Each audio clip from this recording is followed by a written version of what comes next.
perché delle persone circa 30 anni fa capiscono che esiste il mondo del design da una parte, esiste da un'altra parte il fenomeno della disabilità e che la disabilità non veniva presa in considerazione dal mondo del design, o perlomeno molto poco, e nasce da questo connubio. Poi subito dopo, nel giro di un anno circa, nasce da una seconda considerazione, e cioè che la tematica della disabilità è in senso più ampio della diversità umana, va affrontata come parte integrante del mainstream, quindi del mercato generale, e non come tematica specializzata, perché altrimenti diventa antieconomica.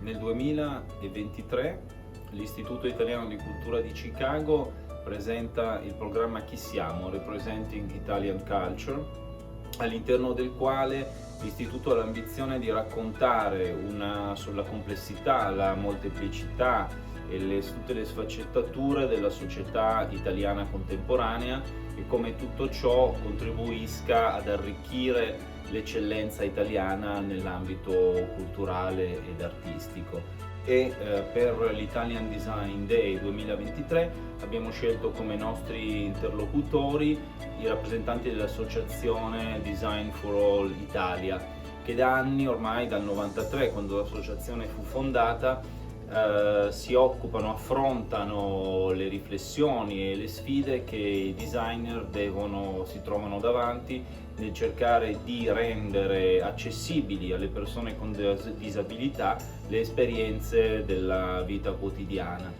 E insieme a Design for All Italia cerchiamo di interpretare, di leggere, dandogli un afflato sociale e di apertura alla società, anche il tema dell'Italian Design Day di quest'anno, dedicato all'energia del design per le persone e per l'ambiente. Nel nostro caso dunque vogliamo sottolineare l'attenzione di un gruppo importante di designer italiani che mettono la loro competenza nelle diverse branche del design, da quello industriale a quello strategico a quello delle interfacce, a disposizione di un'ampia fetta della società e delle persone affette da disabilità.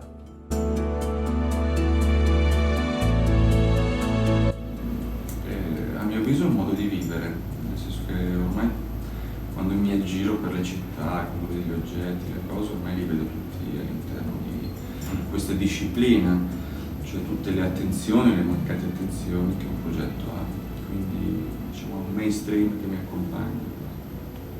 Nel mio caso non cambia il mio approccio al design, perché il mio approccio al design consiste in design for all sin dall'inizio.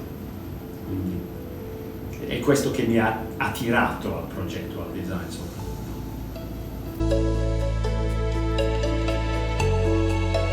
È importante l'approccio olistico e inclusivo anzitutto perché il mondo è variegato, è diverso. E quindi è anche un dovere del progettista, ma anche del decisore, progettare per questa diversità, per rispondere alle esigenze e alle aspirazioni della diversità. Questo allarga la base della clientela per gli imprenditori del settore privato, allarga anche la soddisfazione dell'utente nel settore della pubblica amministrazione. Quindi la diversità e l'inclusione vanno comunque messi in considerazione. E poi l'approccio olistico è per noi l'approccio logico, perché l'approccio di affrontare le cose a compartimenti stagni appartiene al Fordismo, alla logica della linea di montaggio, che ha avuto il suo tempo e ha contribuito molto alla società all'inizio del secolo scorso, ma adesso non è più relativo, più pertinente alla nostra società, che è molto diversificata. Cioè la complessità degli argomenti si devono affrontare in maniera multidisciplinare, sì. Soprattutto quando la competenza te lo permette, perché anche questa è la realtà dei fatti. Ecco, perché c'è la formazione, perché dobbiamo formare la committenza per... Quando te lo permette possiamo Sì, sì, includere diciamo, in questi processi progettuali persone con competenze diverse che permettono quindi di affrontare il progetto nella sua complessità, poter abbracciarla se non altro questa complessità. Sì.